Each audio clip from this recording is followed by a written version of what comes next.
Yo, we're back. Rocco B, Scotty G, highly explicit NFL podcast. We're back for episode 5.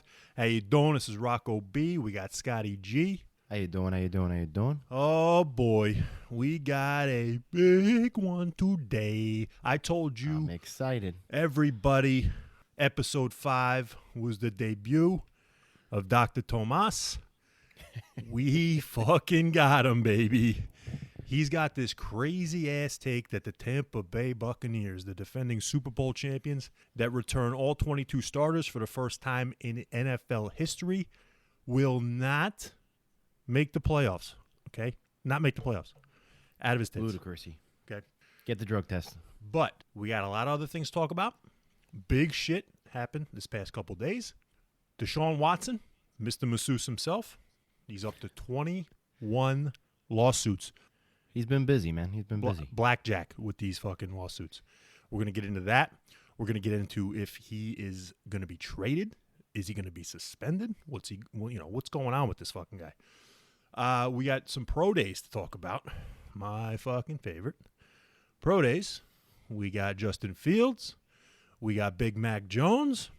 And I can't wait to talk about Big Mac Jones. Also, we got our fan of the week coming in today. Tyler Verga sent us a nice little voicemail asking about his New York Giants, the New York Football Giants. If you can't tell, Rocco's really excited to talk about the Giants. Yeah, can't wait to talk about the fucking Gents. But it's his favorite fucking team. He's got a question for us, and we're going to answer it because we talk about all 32 on this show. I don't care whether it's the Giants. I don't care whether it's the Ravens. I don't care whether it's the Jaguars. We talk about everybody, and we're going to hit the Giants today in detail. And also, it's the return of the titillating top 5, my top 5 underrated NFL draftees. And then, of course, the big one. We're going to also talk about every single year the NFL has 6 new playoff teams. We're going to talk about who's not returning to the playoffs in 2021 that made it from 2020. But, Scotty G, if it's okay with you, let's fucking get into it. I'm ready. Can I just say something here before we go? It's about your tit job here, your titillating situation. The word titillating. You told me to look it up. I did. You good. I want you to say it to everyone on the air. I'm not sure you do want me to say it to everyone. Yes, I do. I'm not even sure we're actually using this word correctly. I believe I'm using it very correctly. And the other word that is described in the description is also the word that I kind of wanted to use, but it didn't have the same letter as top 5, so I went with this one. But go ahead. Yeah, maybe I got the wrong dictionary. Maybe I Googled the wrong thing. I don't know. Let's hear it. I should have. I didn't go with Webster. Maybe I should have, but it says it's an adjective. It says arousing, mild sexual excitement or interest. Yep. And what's salacious? The other? There you go. And it's salacious. It also uses a word that perfectly helps us segue into Deshaun Watson here. Okay. It says she let slip titillating details about her clients. I don't even know how that makes sense. I'm a little smarter than I look, unfortunately. Titillating. You don't think I did that on purpose? I wish I never looked it up. Salacious is a fucking fantastic word, but titillating is even better. So, should we go to the Salacious 6 instead of the titillating top 5? See, the Salacious 6 ain't bad. I love that. I like that's Salacious 7 as well. even better. Maybe that could be yours. I mean, I don't know, but I'm yeah. going to stick with the titillating top 5 while you drink your Celsius, okay? So, let's go to Deshaun Watson, Mr. Masseuse himself. Let me just read you a couple little snippets of some shit that I've been reading. He's got 21 lawsuits now, 3 more than the last time we talked. This new suit claims that as a result of the repeated lawsuits against him, Watson is deleting Instagram messages and contacting those who provided him massages in the past in an attempt to settle. Okay. I don't really know how you can prove that as far as deleting. I was going to ask, where do you get the proof on that? I don't understand. I was asking that before with Dr. Tomas. I was like, how the fuck, where do you get this where do you get this information? Like, how do you know someone's deleting a text message or not? I'm with you, and I get. I don't get it. I get maybe you have the messages that maybe he's sent to these broads But to try to settle. I get that. But can they do that? Can are they able to see if you're deleting stuff? Like, is that possible? I don't think it is. I really believe, like say in murder cases, I know they do that shit. I know they go to the tower, they figure out where you are. They go to they get the cell carrier to say, all right, give me the text messages and blah blah blah. I know they do that shit, but maybe they went to Instagram themselves. Maybe they went to the company Instagram and said, hey, what's going on here? I don't know. So very wacky shit. I would love to hear the details of that. But on the flip side, this just came out. 18 women now have put their names out there and defended Deshaun Watson. And they said that they've worked with him over 130 times, these 18 broads, and he's nothing but professional. He's a gent. Now, here's the thing, okay, Scotty? Maybe I'm an asshole. I don't think maybe is a question, right? So yeah, it's definitely. Here's the first thing that popped in my head, Scotty. You got 21 lawsuits. I think it's between 17 and 18 broads, these 21 lawsuits, saying that this guy did some type of crazy shit to them, whether it was, ejaculating on top of them or having them touch his anus or fucking playing with his dick. Stop going into the details. I already told you. I'm sorry. This is how it is, okay? I don't need to hear it. It's highly explicit. You got. I don't understand. We Here's understand. The thing. The guy had an ending that was. This is the first thing. This is the first thing that came to my head. Unfortunately. What do these broads look like? Maybe he just didn't want to do anything to these broads. I mean, you're going to tell me. So you're basically saying at this point, you're on the bandwagon, and I'll be honest with you, I'm not far off from this bandwagon. You're basically saying at this point, Deshaun Watson's a fucking asshole. Yes. And that we can't trust anything he said because there's just too many people now. Yes. And it's become like 1 to 3. I'm not saying you discredit them, but 1 to 3, you can say maybe it's a money grab, maybe it's some bullshit, maybe it's this, maybe it's that. But with what you said, 18 now or 21? Scotty, cases, it's 18 broads in the first one, 18 broads now. That's 36. Yeah, that's the real eye opener. Okay. And, again, I give Dr. Tomas credit on this because he brought this to my attention. Who has that many masseuses? Can I tell you something, Scotty? I've been around a lot of people. Everything I've ever heard, even like recently, especially, it's been coming out more and more. Because I don't know any pro athletes personally, but just anything I've read and seen, especially more, is coming out. A lot of times these guys get someone they trust, someone they know, and they stick with that one person. Maybe some people Scotty, have like 2 or 3. You are hitting it right on the head because this is my biggest takeaway from this thing. I've been around a lot of people, whether when I was in the gym or whether I was, wrestling or whatever, playing football, whatever. They tell me all the time. The people that tell me all the time. They tell me all the time that about their massage therapist and how they're the fucking best. And that if I needed to get a massage, I'd have to go to that person to try it out. Never did they say, hey, I got fucking 36 people. You want to try one of those people out? How about you direct message them on Instagram? It's insane. I've never heard anything like that. So Watson is fucked up.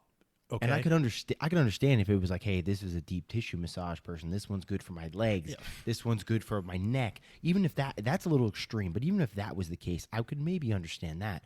But there is none of that is coming out. It's literally he wants the platinum you holy have shit 50, package. 60 fucking women that we know of. Here's the scary part. This is what we know of. Mm-hmm. Yeah. So and you're going to tell me 36 people that have now come out basically and said half of them have said this and half of them have said that. Guess what? Bro, they could all be telling the truth. You know what I'm saying? They could all be telling the truth. It's not like one camp's wrong and one camp's right. If they're all telling the truth. They just could have had different experiences. Exactly. So, like, my first thing was like, well, maybe these are the ugly broads that he didn't want anything to do with. You know what I'm saying? So it's to me. Maybe he just didn't. Maybe he just didn't feel like he had the power over them. I mean, you put people in a different situation. You feel them out a little bit. You say something, and you kind of gauge like if that's. I mean, this is what these people kind of do. If they don't give you the right message, he might be like, you know what, fuck it. That's a great point. I don't think she's going to go with it. The other girls are a little shy or whatever. They're like, oh, I don't know. And he's like, oh yeah, I'm a starting quarterback. You're going to do what I say. Yeah. I mean, it's fucked up to say. I don't know if that's how it's going down. Point. But I'm going to be honest with you.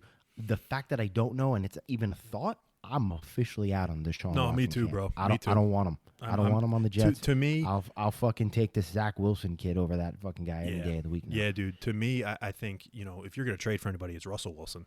But if like this Watson thing's out, where there's smoke, there's fire. There's a shit ton of smoke here, and you just got to get away. You got to get away. I will say this though. It is still the only thing I will say in his defense. It's still alarming the timing.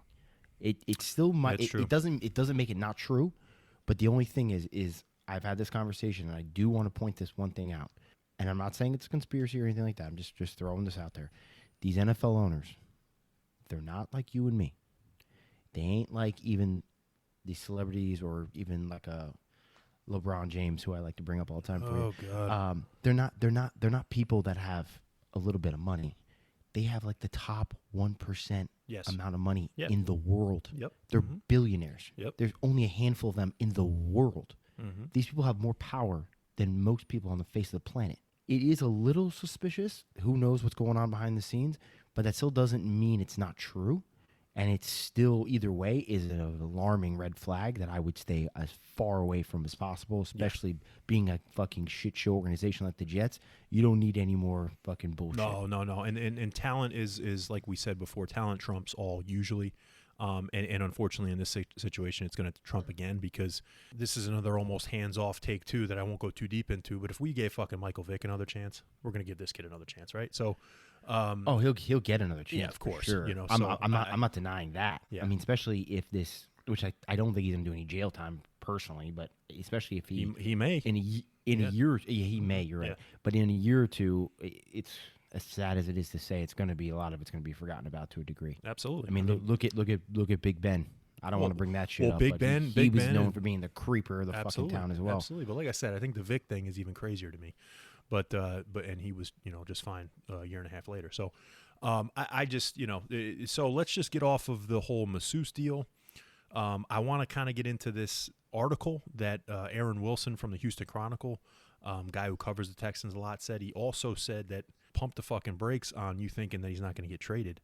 He's got 6 teams that are still in the mix, and I really think we should shoot these fucking teams down, because this article was about 6 days ago, and he's saying the Eagles, the Panthers, the Jets, the Dolphins, the 49ers, and the Broncos, where he was citing unnamed sources supporting the claim that these teams still want him. So, to me, if you want to go through this list, I think the Eagles are desperate for anybody.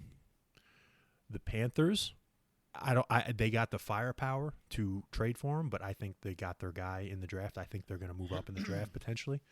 The Jets, I think, are sold on Zach Wilson. That's out. It seems like the Dolphins are set with Tua, but to me, if I'm the Dolphins and I think Watson is going to be available, I'd trade Tua for Watson and a couple picks in a heartbeat. The Niners seem to be up in number 3. They either want their quarterback of the future or they'll have a nice package to send Houston. But I just don't see that either. The one team that's very interesting in this one is Denver. Denver is a very desperate team, but I think also has more to offer Houston to bring him into Denver as well. So, unfortunately, I think to go against this guy, Aaron Wilson, I don't think this fucking guy's getting moved. So here's the way I look at it. Think of all those teams you just named. Now, think of the team that's best suited to get him next year when all this shit dies down. Hopefully, for his sake. Yeah. Because I think it's even more, I would argue more that teams are getting ready that if he turns out to be innocent, or if this shit gets swept under the rug to a degree, or if he gets suspended, but it's only this season, that there's teams locking and loading because they're going to say, okay, next year we'll go and get him. There's 2 teams. And what 2 teams? One's the Eagles for sure. The Eagles and the Dolphins. They got the 1 year remaining on who their quarterback. They think that either the Eagles are going to figure out what they got with Hurts. Tua, of course, is going to get a year if they draft Pitts or playmaker or offensive lineman. The Dolphins have those extra picks. The Eagles have those extra picks. Exactly. So I think the Niners out of that whole fucking thing the second they traded up to 3. In fact, that might have been what they were thinking, and then they're like, you know what, fuck this, we're out. They have to. There's one team that this guy doesn't mention that's intriguing, but I just don't think they have enough besides the top 3 players of their team to trade for him, and that's Chicago. I think if they're not mentioned in this list, it's because of that. It's because, well, if you want to get Watson, they're always in the middle. They're just a middling team that doesn't have a sexy draft pick in the first round to trade you. And for that means then you got to repackage a bunch of good players in there too. So what are you going to do? Give Khalil Mack, Akeem Hicks, and and whoever else? And I feel like the Bears are getting tied more to Russell Wilson than Deshaun Watson at this point. Yeah, well. Yeah, but that's and I don't think it's a bad idea because Russ is great, and in my opinion, the Bears got a team that could potentially win now. They're literally a quarterback and like 1 or 2 other pieces away, and those 1 or 2 pieces could easily be gotten in free agency or the draft or whatnot. So I think the Bears are a lot closer than people think. They're missing the biggest piece, which is a fucking quarterback. Well, quarterback, but the problem is, Scotty, it's like all those pieces that you think that they have. They'd have to get rid of like 2 or 3 of them to get Wilson. You know what I mean? No, that's what sucks. But yeah, I get you. Yeah, but I mean that's what blows. They don't have the fucking picks. You got to give picks up to get these nasty guys. You can't give up guys that are already on your team. It's like starting over. It's like what Seattle did. Seattle just said, "Hey, we're going to invest in the offense, forget about our defense now." And boom, it's like they changed into a whole different team, and now they have a different identity. They're not the same. So, True. The Chicago would have to do the same shit. All right, so let's get off that. Now, I know you love the pro days, so let's talk about it. Love's a strong word. I think it's more of like I don't know. It's a salacious interest, Ooh, like yes, salacious. You told me I was dead wrong. You were watching Zach Wilson with your lady, which is got to be wonderful. And you're gonna tell me that I'm dead wrong. So yeah, it's some Celsius. Probably what, watermelon or pink grapefruit or something. Raspberry. Oh, of course it's raspberry.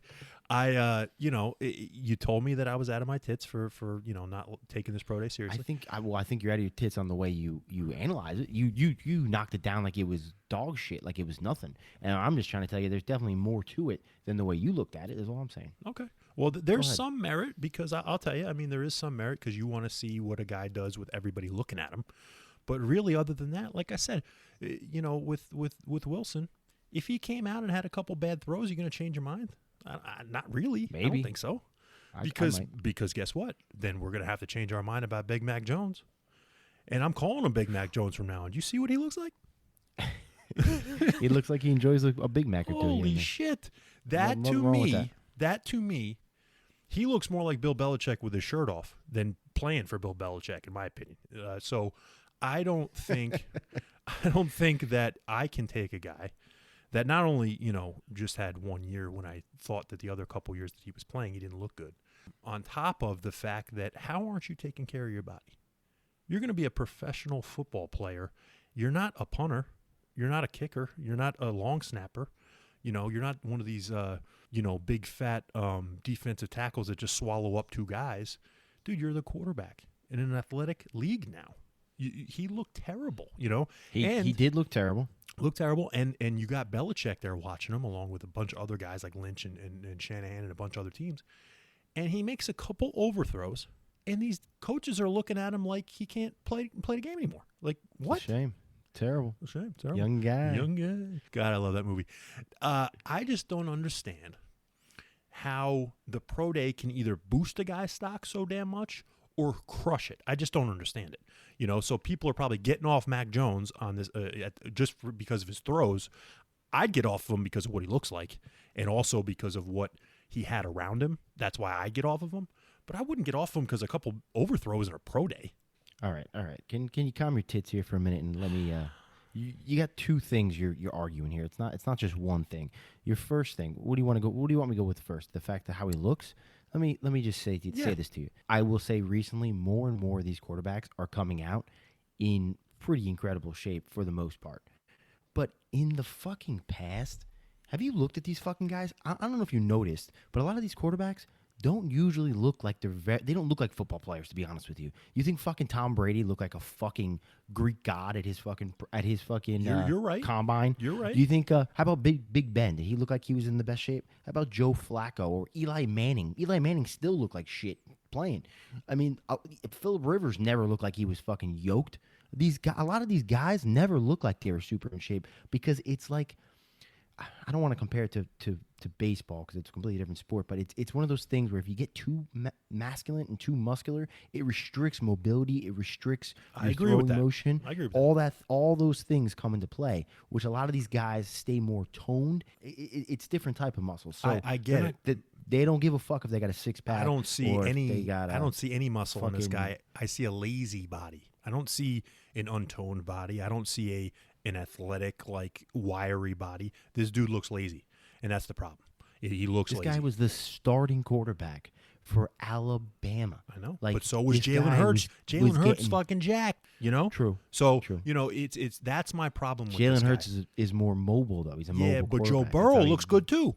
Joe Burrow looks good. He was nasty, right? I True, mean, true. anybody can say I'm the fucking guy. I'm the big titsy. I'm fucking stud on campus. Dude, he looks lazy. That's the problem. That's my thing. It's not the way he looks like per se. It's what else does that translate to? I He looks get you. I lazy, get you. You know. The other thing I wanted to say real quick is this other aspect of you saying how a pro day completely changes people's minds here and there. We're going to get into it down the road. I'll save it for another day, but I just want to put this little nugget out there, this little sprinkle Little out there. Sprinks? This whole fucking media and the entire fan base of sports in general, but especially the NFL, is so much on a what exactly has happened lately, the last second. They forget everything. And that is my biggest issue with a lot of people. Yeah, I was one of the people when Mahomes came out that I was like, look, what he was doing was great, but I'm not ready to start saying this guy's going to be the fucking best guy to ever walk the fucking planet Earth and play football. Like, you got to give these guys time. They need to be consistent. I need to see it over a length of time. Anyone could be great for a season, a game, an hour, or whatever. But when you see, that's why you can't overreact either way. So I agree with you, but I don't think it's just a pro day. I think it's in general football and sports and the media in general. Yeah. People with social media, especially now, when they see something, they're immediately like, "Oh, this is how it is." I'm with you. I mean, like- I'm not arguing you on that. I'm just telling you how it is. And Yeah, you I can't. agree with you on that. It's very rare. sucks. Like, think about the Alex Smith Mahomes thing, right? Do you realize how fucking rare that is in today's not only NFL but in today's sports? They force these guys down your throat. Like, they force them into the fire. He didn't play for a year. Alex Oh, Smith. yeah, I know. You know what I'm saying? Like, and you talked about a couple episodes ago about Rodgers, sitting for 3 years. Well, that was a way different league, number one. Number two, it was a way different situation with fucking Favre. He owned the team. But at the same time, the Mahomes thing, every one of these guys, like Mayfield played after what, like 6 games after he got drafted? Like, these guys don't sit anymore. Mayfield played week 3, came out in week 2 or 3. I think it was, I can't remember. It was week 2 or 3 because he came out in the second half of the fucking Jets, remember? Yeah, fucking that's Tyrod right. It sucked. wasn't even 6. Yeah, that's right. So Yeah, it was like 2 or 3. It was, dude. These guys don't sit anymore. You gotta be ready. It's a little different too, though, and I know you've said this before, but a big reason why these guys are playing so early now is these teams can't afford it because they're getting paid. Yeah. They get them on this rookie deal, and before it didn't matter because they either didn't have the same structure or when They're getting paid regardless. What was the jerk off's name? Sam. Bradford. Yeah. Ugh. Bradford. Yeah. He was the last guy I think that got Yep. paid. Last like a guy. You're motherfucker. exactly right. Yep. He was making so much money coming out that it was like, well, it doesn't fucking matter if we play him or not. He's getting paid. Exactly. So Yep. it was a whole different mindset. Yep. Yes, it's a whole different league. So, and also, we forgot about Justin Fields. So Justin Fields had his pro day as well. The forgotten man at this point. The forgotten man. And you know what? I said this when we first talked about the quarterbacks. I think he's going to fall because of the Northwestern tape, but I don't necessarily agree with it.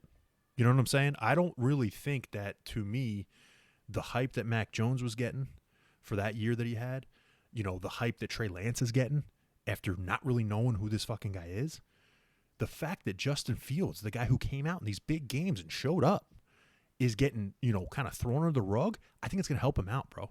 I think it's going to help him out. And guess what? We could be wrong. It could be Fields going number 3. It really could. I said in whatever it was, episode 2 or 3, I think it's a smokescreen. It's too. He was too much. It was 1A and 1B with Lawrence and Fields, and I understand he had some bad games and he didn't look great against some better defenses. I get that, but he fell off so dramatic that it's almost like It's staggering. It's almost like Dan Marino-esque. It is. Where people were feeding bullshit about this guy. Let me ask you this question. Do you think that the fact that Shanahan and Lynch, and I don't give a shit whether some small time Purposely scout or whatever went to Ohio yeah. State. You tell me, what's the deal with them not going to Ohio State and both of them going to Alabama? Is it a smoke screen or what? Maybe. Or are they really into Mac Jones? Do you think they're really into Mac Jones or no? Maybe they knew everyone was going to be like making a big deal about it. They know how to play the game. Maybe. I don't know. Or maybe they really are into Mac Jones and they want to make a decision. Or it could be even simpler. It could be that they really, really like Justin Fields and they went to go Mac Jones to see if it would change their mind. It could be that too. Point. That's a great point. That's a great point. They could be like, you know what? We're already dead set on Justin Fields. Let's go pay attention to everyone else now and just make sure we don't change our fucking mind. Yeah, I think Shanahan is a slimy dude, to be honest with you. I just think he's... Why? I don't know. He's got this, like... Did you see the press conference about Jimmy G? Yeah. Oh, it'll be better for Jimmy G to get somebody coming in and fucking, watch this. It'll be better. And guess what? If he ain't better, he's gone. Like, I don't like that shit. Like, I think he's not... He's probably going to get rid of Jimmy G at the fucking draft of the Patriots. I think he's just like every other coach, and it's him and McVay, bro. Him and McVay. These are young, cocky motherfuckers. I can't stand them. Real quick though, Dr. Tomas was telling me that Dan Orlovsky came out and basically said that someone close to him, he leaked that apparently Justin Fields is last one in and first one out. So now it's already rumors that he's not a worker. Oh. Now, but is that rumors or is that truth? Because if that's truth, I could see maybe the Niners. Maybe that is. You're right. Maybe that is true, and maybe that is why guys are backing off. But if it's real, I don't know. All right, I mean, if it's fake, maybe I don't know. Maybe it is like a smoke screen. I don't know. Yeah. It's interesting. I also saw a thing that said, I don't know if it was QBR. I think it was QBR that it dropped like 80% when this kid was under pressure. I don't know. Sounds familiar, how much, Dak Prescott. I just think it's way too much of a drop for him to finish this off. Like I just think it's a little fishy. I don't think he's going as far down the line as people think. I think he's still going to go like top 6. Here's the problem with Fields, and and it's the same thing with Mac Jones too. And you know this because this has been my opinion with me and you for years and years and years. Where did Justin Fields go to college? Oh, that's right. Yeah, Ohio State. The Ohio State. That's right. He went to Ohio State. Ohio State. And I've been waiting here since I think episode 1 to hear about when these Ohio State quarterbacks have made it. So yeah, he came out today and addressed it and said the only thing we got in common is our uniform. That's what he said. Yeah, I mean, what else are you gonna say? But I know. He's got an uphill battle, and so does Mac Jones. But to me, what I saw between Mac Jones and him looking lazy and Justin Fields throwing the ball all over the yard and his game tape other than Northwestern, I'd take Justin Fields in a heartbeat over these, in between these two guys. So. Oh, me too, 100%. So, all right. So now let's get to the Giants. Hey Rocco, hey Scoots. I'm a longtime listener coming to you from the East Coast. I just wanted to say I appreciate all of your weekly takes on everything that's going on in the league.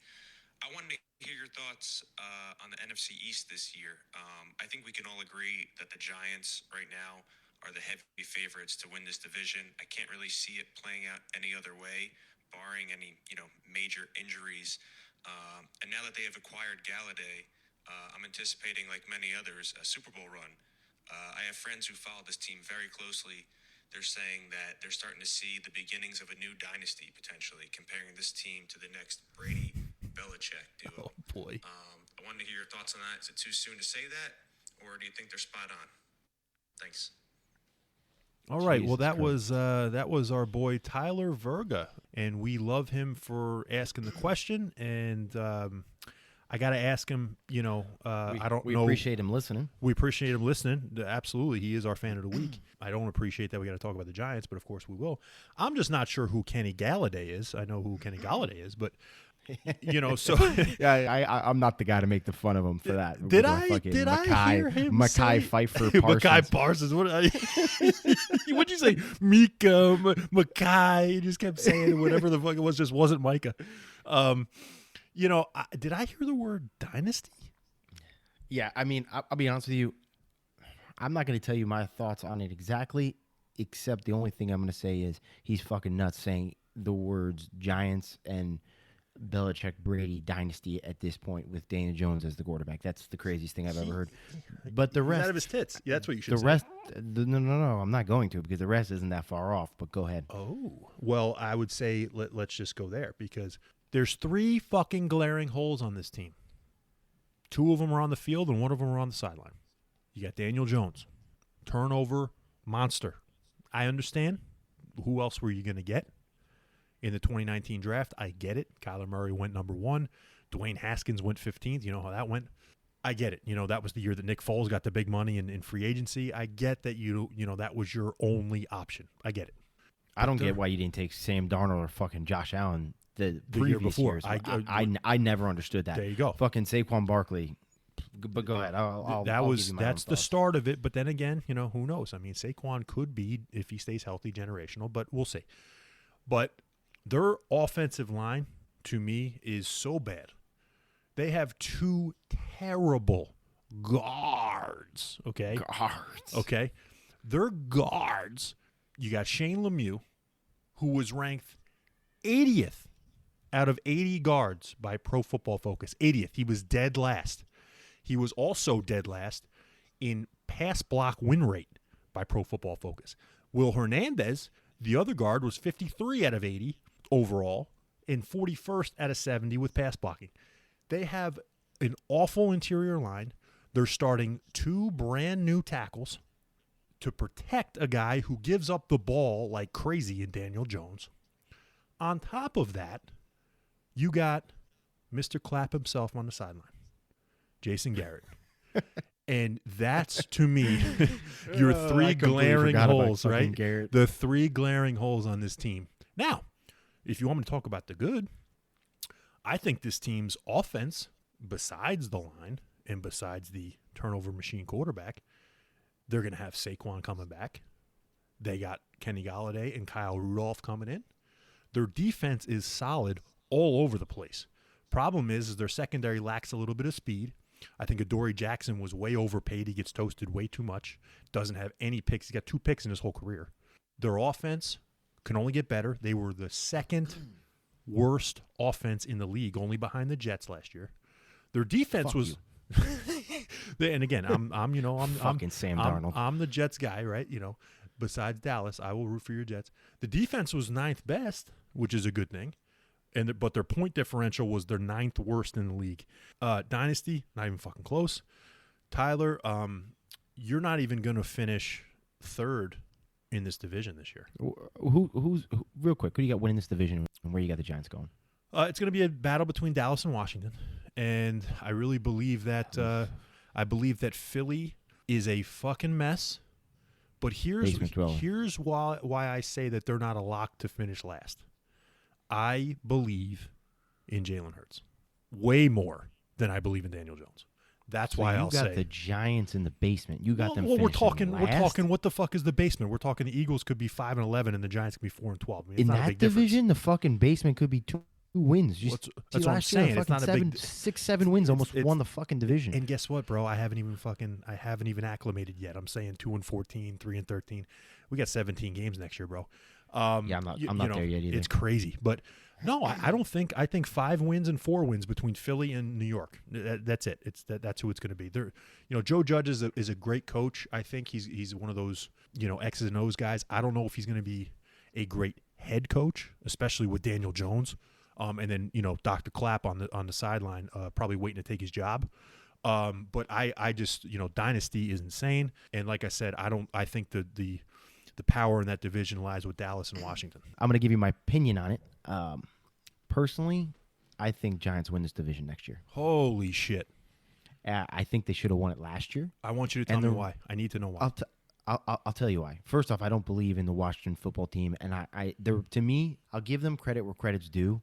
But the Washington football team and the Buffalo Bills, and don't get me wrong, Buffalo Bills are fucking an ascending powerhouse at this point. But those 2 squads, for me, I have zero respect for. I just don't. They're not even worth my time. So until Washington proves me different, and I don't think Ryan Fitzpatrick's going to be the fucking end-all, be-all, end-all, like whatever the fucking saying is. I don't know what the fucking saying is. But I don't think he's going to be the difference maker. I really don't. I think the Giants made a huge mistake picking up Saquon Barkley opposed to one of those quarterbacks that year. Well, it should have been Josh Allen, right? Well, unless they went with Josh Rosen, then they made the right decision. If they were going to go Josh Rosen or Saquon Barkley, then they made the right fucking choice. Yeah. But if they were going to take Darnold or You got to say Josh Allen. Or Josh Allen, of course. And you got to say Lamar Jackson. Or Lamar Jackson. Yeah. Agreed. Yep. If they took any of those three, Yep. they would be in a 10 times better situation than they are now. And I don't like Josh Allen and I don't like Lamar Jackson, but they're way better, in my opinion, than Daniel Jones. Yes. I think Daniel Jones sucks. I never was an Eli fan. I never thought Eli Manning was very good. But Daniel Jones is like a poor man's Eli. Yes. He's like worse than Eli in a league that's conforming and evolving into more of a league that if Eli Manning came into now, he'd be worse than what he was 10 years ago. Sure, he's a more mobile Eli. Yes. At this point, running backs are, by the way, a dime a dozen. You can get them everywhere. Yep. But here's the thing. I still think, and I know Washington's defense is amazing, but I still think that defense is for real. I like Bradbury. I like some of their pieces. I like their secondary. Leonard Williams. Well, don't get me started on Leonard Williams. Fucking overpaid asshole.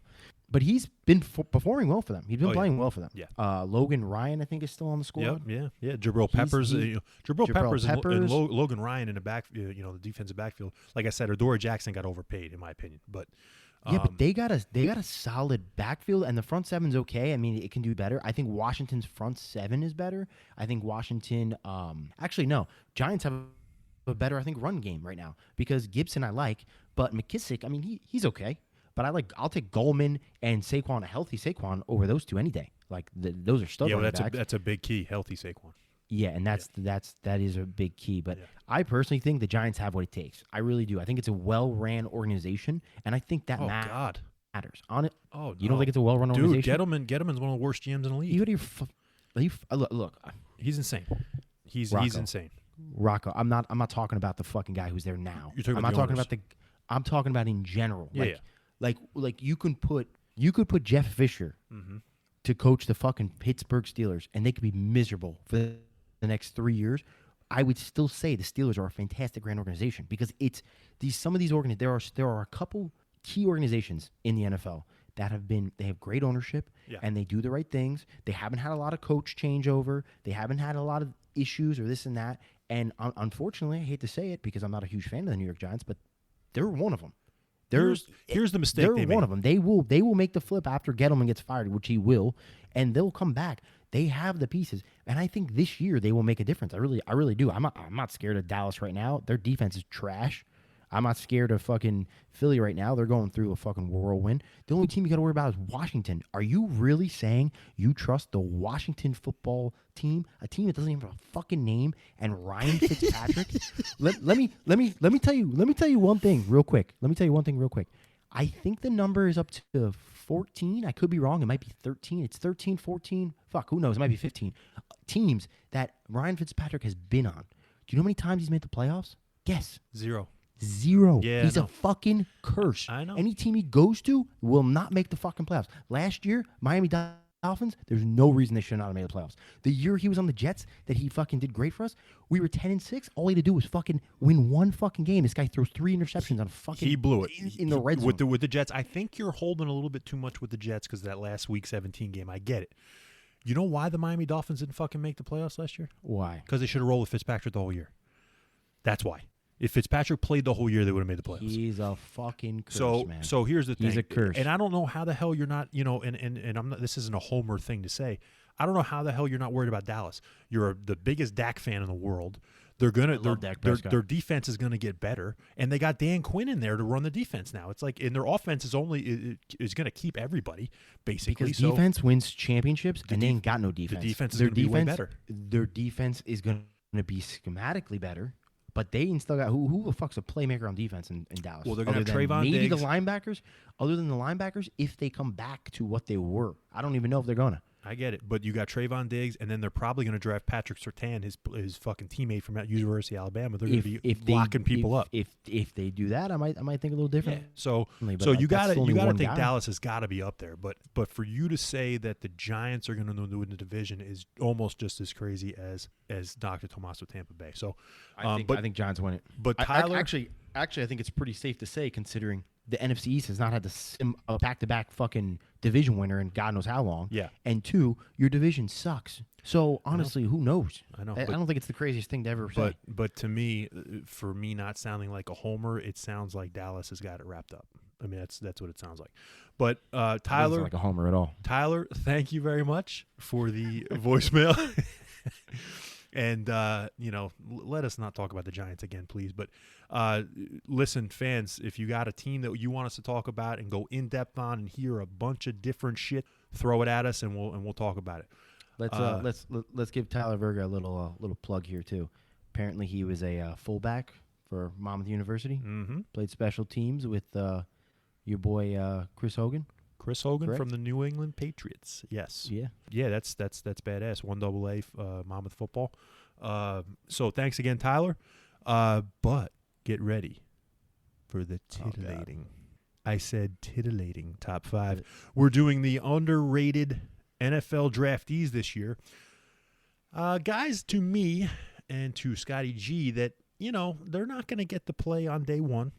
They're going to mildly arouse and interest you. It's a salacious selection is what I made with these 5. Some of them might hit you on day 2 between rounds 2 and 3, but some of these will also be day 3 between 4 and 7. So let's get it started. My favorite guy in this draft on defense, to me, that's not these top dogs that they're talking about in the first round. Honestly, I'd take this kid in the first round in a heartbeat. Nick Lightning Bolton, the linebacker from Missouri, junior. To me, he's, like I told you before, he's a poor man's Devin White. This fucking guy is a sledgehammer. I mean, please, anybody who watches game film, anybody who watches highlights, wherever you watch it, type in Nick Bolton, Missouri, or Nick Bolton linebacker. You will be fucking floored with this guy, how fast he moves. There was a play. You got to find this play. Tennessee, Missouri. Tennessee's at Missouri. They got the ball on a 2. They're running the ball. It's first down and goal on the 2. Running back runs it outside the tackle on the right side. This kid comes shooting over from the middle, lays this kid out. I thought he knocked his head off. Like, I literally thought that he wasn't getting up. We're talking on the 2. I think they lost a yard. So, one of the many plays that you'll see from this kid, I think he is the current NFL linebacker. He led the SEC in tackling in 2019 as a sophomore. Kid's going to be a fucking stud. He's got a fantastic name, too. I like that name, Bolton. And Lightning is, I like that as a nickname. You should use it. Number 2, we're going to stick with defense. You remember Troy Polamalu, Scotty? Yeah, phenomenal player. Well, USC has, I believe, the next Troy Polamalu. Talanoa Hufanga, the junior safety. This kid's a stud. All-American. Dude, if this kid didn't break his collarbone on the same side 2 years in a row, we'd be talking about him as probably top 10. This kid is a playmaker at safety. Yeah, someone's going to get a steal with him later in the picking balls off, round. Laying guys out. It's going to be awesome. Problem is, these safeties are getting hurt every year. Every year. So we got to hope he stays healthy, but this kid could be the next Polamalu. He's again, you want to watch film, highlights, look at this guy. Unbelievable. Next guy, I'm going to let you take the next guy because we all love him. Myself, you, Dr. Tomas, running back from Ohio State. Trey Sermon, he transferred from Oklahoma. He's at Ohio State now. He's a big-ass, speedy little back that also can catch the ball. To me, I think he looks like, if you remember Arian Foster, he's taller, more wiry, but he can be your 3-down back. Fast. He was originally, what was it? Was it Oklahoma State? Oklahoma. Where was he originally from? Oklahoma. And he was kind of passed over there. Didn't he get hurt or something? Yeah, Oklahoma. He got hurt and then he left. It's the only issue. He's gotten hurt twice, I think, in college. But did you see that game he had against Clemson? No, I love him because of that. Honestly, Unbelievable. I've watched him here and there, but that's really the game that really caught my eye. That I was like, man, this kid is a stud. Unbelievable. So he's a senior. If he can stay healthy, he probably won't make it into day 2. So, probably 4th round you get this kid. Stud steal, in my opinion. I got 2 more, and both of them are quarterbacks. I love watching quarterback tape. And there's 2 guys. One guy I've seen probably over the 4 years that he started. I probably watched 20 full games because I've kind of become a de facto Texas fan. Sam Ehlinger, quarterback out of Texas, who's your senior 4-year starter. He's fucking tough as nails. He's gritty. He's got like an it factor to him. I think he could take over a franchise if you gave it to him. I know you'll appreciate this. He's got an arm like Chad Pennington. He's not going to throw the ball deep. He's not going to, wow you with the zip. But he's also made of a piece of glass. Is he made of glass? But he's accurate. And just if you can mold him in with Tim Tebow, if you put him in with a big frame guy that can run and that also can make plays up on his own, that's who you got. You got Pennington and Tebow in one guy. I think somebody's got to take a chance on him. Actually. I think that doesn't sound like great. Actually. If you can, but that's what I'm saying. A hard pass. That's if you get this kid, I'm telling you, if you've watched him, he will you back into games. And Texas did not have the best teams over the past 4 years. He was one of these, basically a lot of times single-handedly brought them back into games. But the opposite, a kid who has not played a ton, a kid who played only 2 basically half seasons for Stanford, is Davis Mills, quarterback redshirt junior. He was the top quarterback recruit coming out in 2017. Went to Stanford instead of some of these other big schools that he got recruited by. And to me, he's like a taller, more mobile Kirk Cousins. I think he can throw the ball down the field. If you watch highlight films and game tape on this kid, he can be worked with. I don't think he's a starter right away, but I think he's a guy that you give a year, and then you can maybe – you love Nick Mullins, right? I do like Nicky. Right? So Nicky Mullins, think about 2 inches taller than Mullins and a better arm. That's what this kid has. So, and I think, like I said, he's a little bit more mobile than a Kirk Cousins. So those are the top 5. Do you have any to add? I got one. All right. That I want to hear it. Me and Dr. Tomas have been going back and forth on this, and I'm a little, we haven't really gone deep into it, but just talking out loud, I'm kind of shocked this guy's name hasn't been coming up. I'm excited. If I told you that we have a quarterback in the draft who threw for 4,283 yards, 43 touchdowns, only 8 interceptions, started 2 years, played a little bit his sophomore year. Oh, I think I know who you're talking about. Was the 4th runner-up in the Heisman. Let me just ask you a question. Was this guy throwing the ball to my favorite tight end of all time? Okay. Okay. Kyle Trask, bro. Yep. Nobody's talking about him. I don't understand it. You know I don't understand how does he get more hype than Trey Lance? The guy's playing at fucking North Dakota State. I don't understand it. Yeah, you're right. I think you know what the problem is?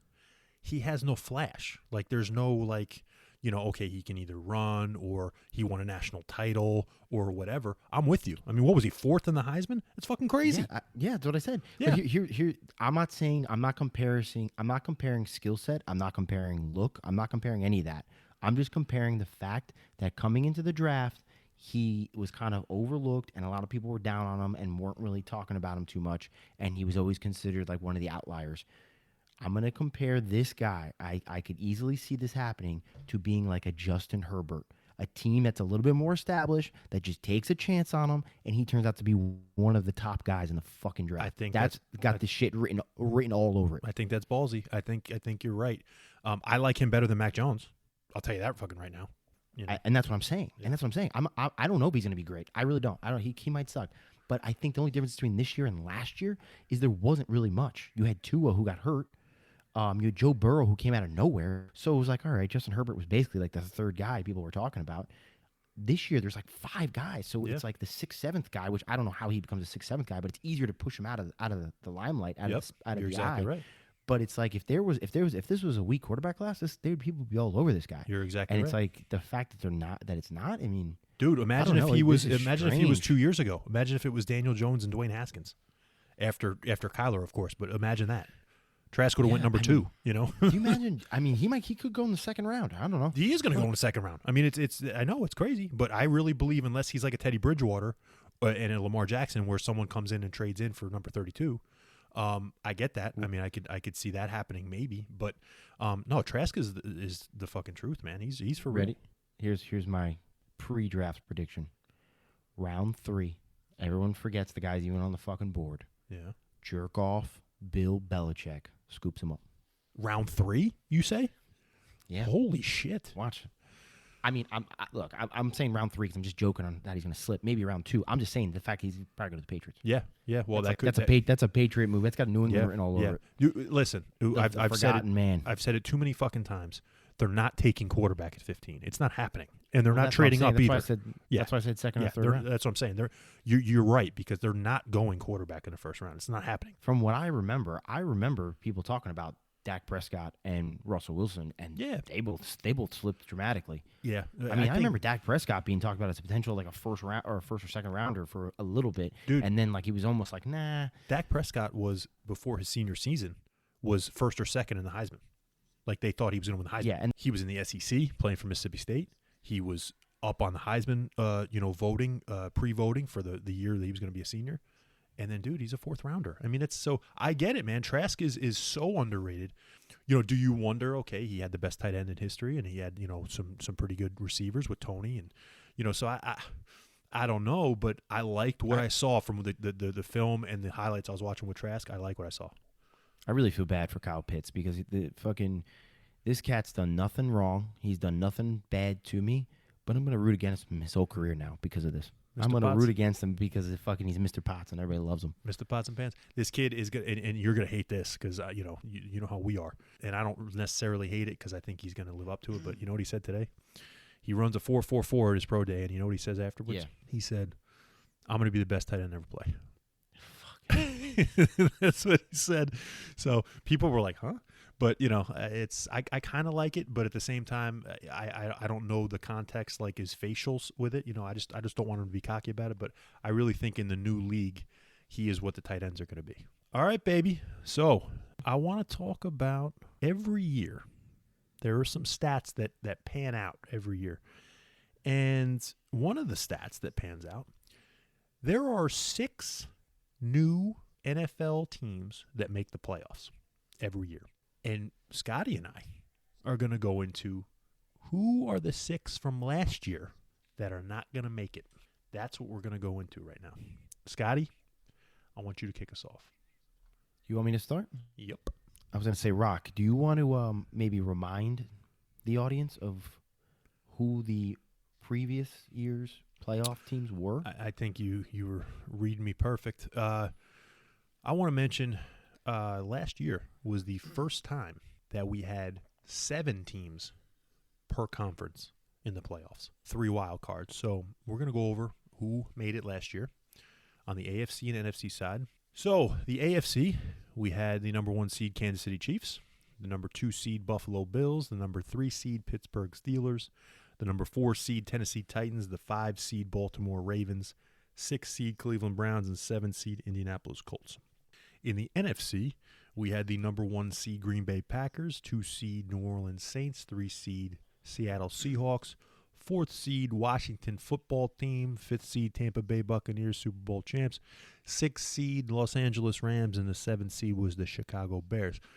If we go by the data, the Bears, 6 teams, 6 fucking teams don't make it. So out of those 14, I want you to tell me your first 3. I'll tell you my first 3. Let's go.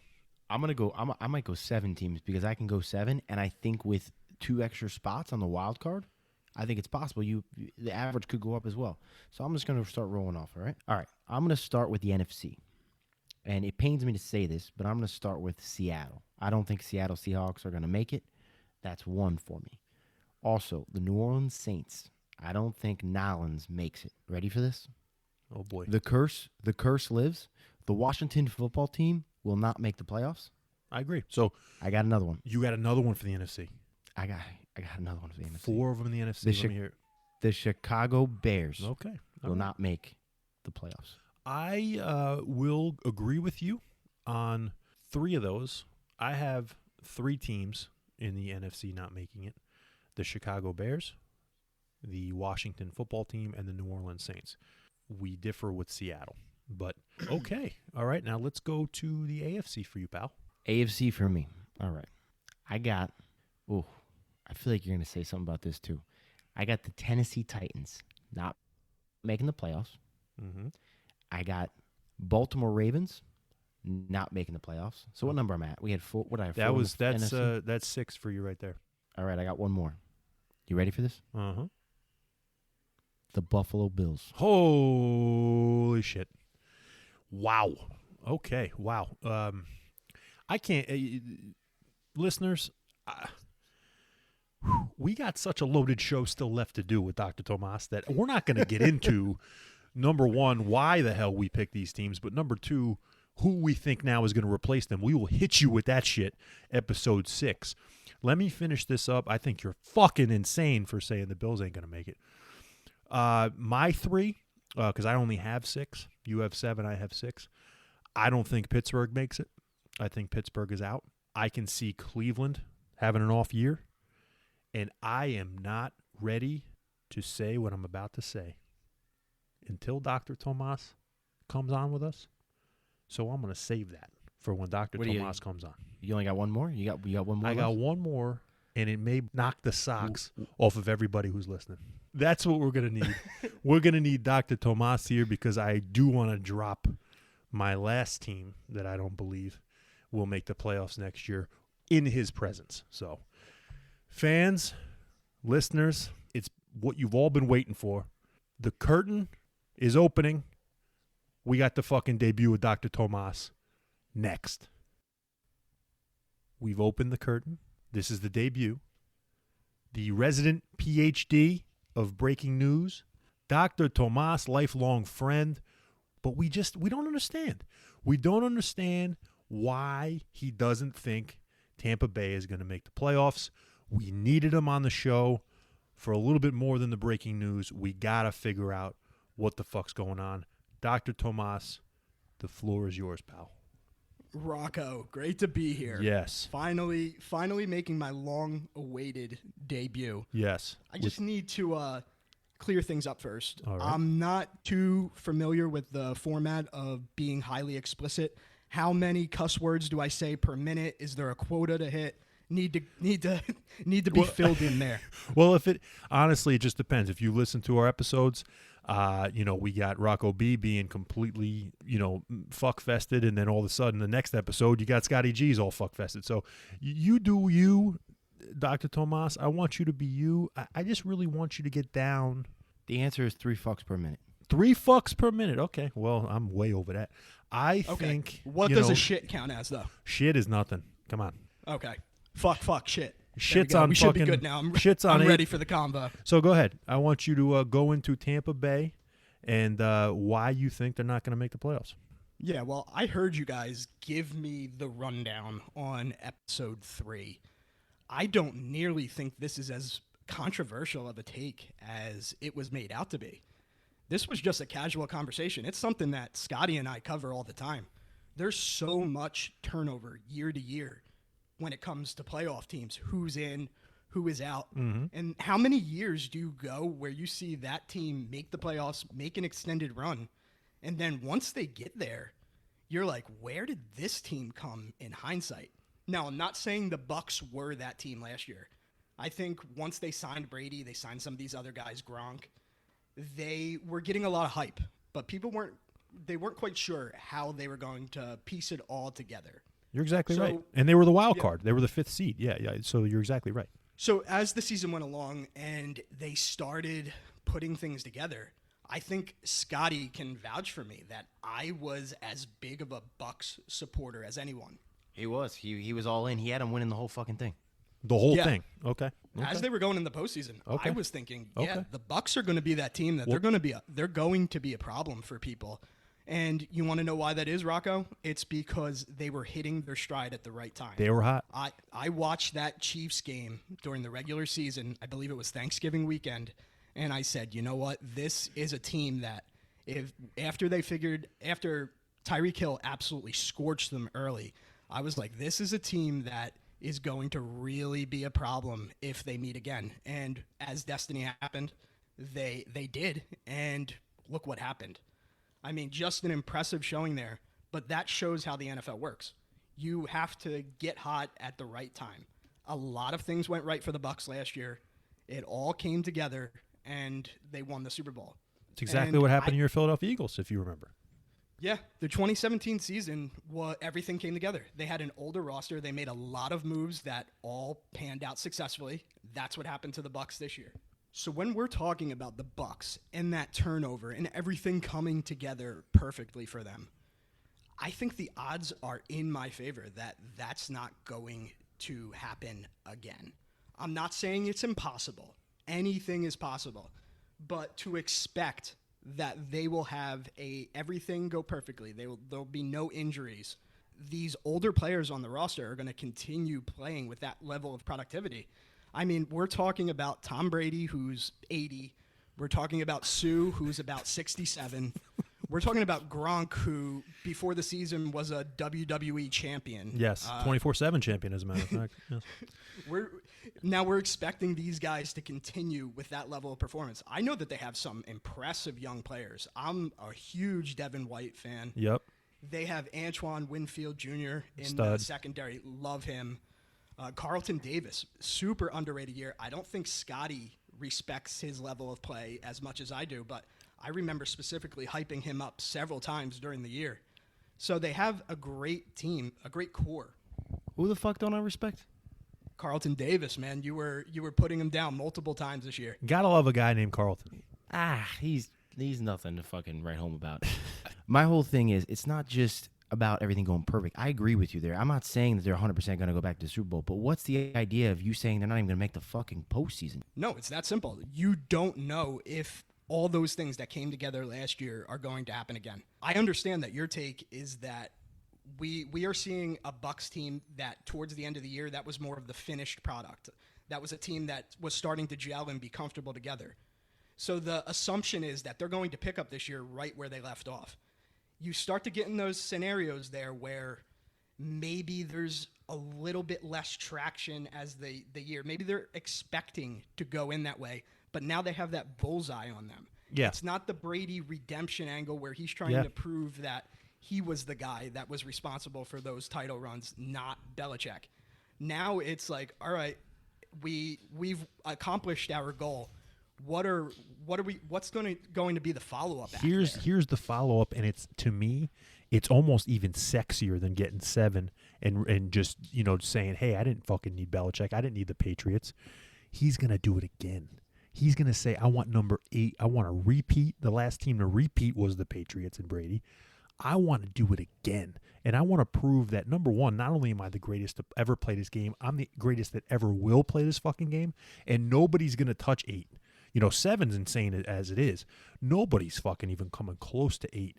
And he will completely have all of that juice for this season to come back and have the same fervor, the same, intensity all year to do that again. And he'll know Arians, he'll know the team, and the team's got, the 32nd pick in a draft. They're still bringing players in. I just think he's there. They're going to be there again.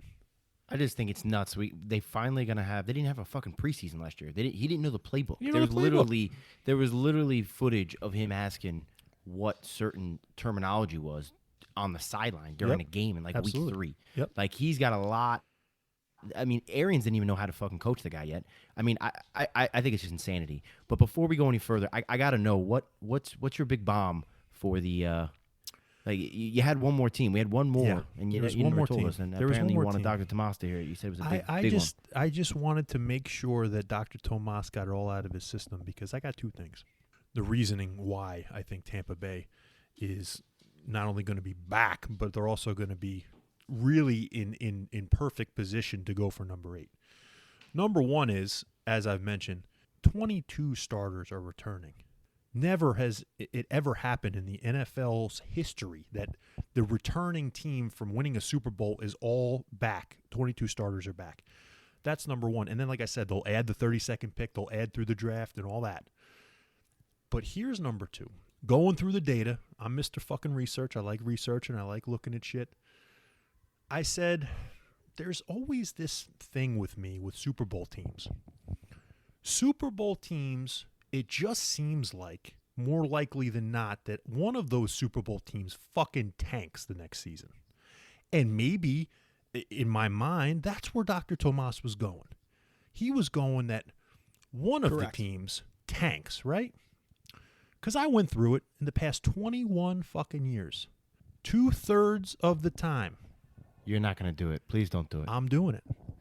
2/3 of the time, one of the teams from the Super Bowl does not make it to the playoffs the next year. 4 out of those 14 times, both fucking teams from the Super Bowl didn't make the playoffs. I can go through it if you want, but I'll bore the fucking shit out of everybody. Here's the bomb. The Let's hear it. Kansas City Chiefs will miss the playoffs in 2021. Wow. You got the wrong team, pal. The wrong team but- from the Super Bowl is not going to miss the playoffs in your mind. It's not the Tampa Bay Buccaneers. Now, Rocco, are we just trying to be controversial to be controversial here? I don't like mean, attention. I'm not an attention whore. But I have to take the data. And granted, 7 out of the 21 times in the past 21 years, both teams from the Super Bowl have returned to the playoffs. I understand that. That's a 33% shot. I'll take 67%, and I'll say that one of these fucking teams doesn't make the playoffs, and I'm not betting against Tommy Brady. I'm going to say the Kansas Rocco, City fucking Chiefs don't make the playoffs next year. March 31st, you mark it down what I said. The Kansas City Chiefs will not make the playoffs. We'll go back to this, and I'll fucking Mr. Masseuse all over everybody. Well, no. I'll take it a step further. I will tell you right now, on air, that if the Tampa Bay Buccaneers make it out of the divisional round of the playoffs, not even the Super Bowl, if they make it to the conference championship, I will get a pirate-themed tattoo somewhere on my body. Give me a fucking break. All right, hold on. Let's document this right now. It's March 31st, 2021.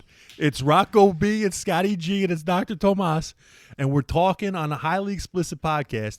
Dr. Tomas has said to us, let me get this straight, that if the Tampa Bay Buccaneers advance to the NFC Championship game, which could potentially be with my Dallas Cowboys, we will see, but if they advance to the NFC Championship game, Dr. Tomas will get Rocco B and Scotty G's faces with the Tampa Bay Buccaneers sword in our mouths.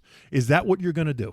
Now, Rocco, I said something that was pirate-themed. Now We could have pirate talking about patches. putting your We could faces have on my fucking body. pirate patches.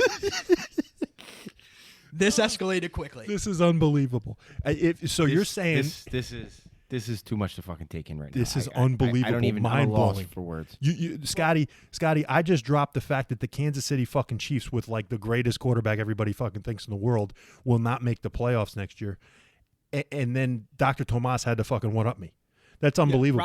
Rocco, let's call a timeout there. I want to hear more about this Chiefs take, but I have a few more things to say about the Bucs. All right, I'm excited. Back to your point about 22 players returning, 22 starters. Amazing. Never did I think that they would be able to keep both Godwin and Shaq Barrett. Yeah, absolutely. Incredible job by that front office keeping that team together. And I thought they franchised the wrong guy. I thought they should have franchised Barrett, and then they should have signed Godwin, and they did it the other way around. I can't believe it. But at the same time, I want to ask both you and Scotty this. Why do you think the Buccaneers had success down the stretch?